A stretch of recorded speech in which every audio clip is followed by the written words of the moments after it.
एक युवक ने शादी के कुछ साल बाद पिता से कहा कि वो विदेश जाकर व्यापार करना चाहता है। पिता ने उसकी मंजूरी दे दी। युवक अपने माँ बाप और गर्भवती पत्नी को छोड़कर व्यापार करने विदेश चला गया। उसने विदेश में कड़ी मेहनत की और धन कमाया और वह बहुत अमीर सेठ बन गया। लगभग 15 वर्ष धन कमाने में बीत गए तो उसे वापस घर लौटने की इच्छा हुई। पत्नी को पत्र लिखकर उसने आने की सूचना दी और जहाज में बैठ गया। वह सेठ कुछ दिनों बाद अपने नगर पहुंचा। नगर के एक चौराहे पर ही उसने देखा कि एक व्यक्ति एक बोर्ड के साथ खड़ा था।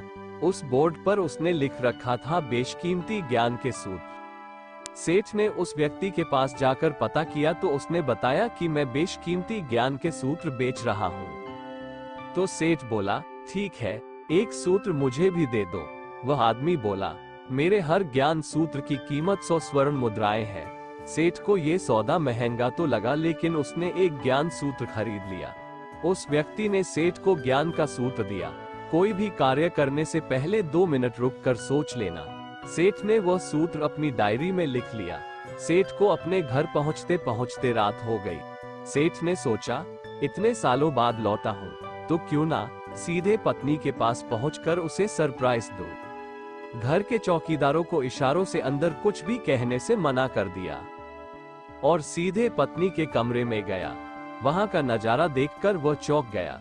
उसने देखा कि उसकी पत्नी के साथ एक युवक सोया हुआ था। ये देखकर सेठ गुस्से से आग बबूला हो गया। वह सोचने लगा कि मैं परदेश में उसकी चिंता करता रहा और यह यहाँ अन्य पुरुष के साथ सो रही है। आज मैं इन दोनों को जिंदा नहीं छोड़ूंगा। वह गुस्से से अपनी तलवार निकालकर दोनों पर वार करने ही जा रहा था।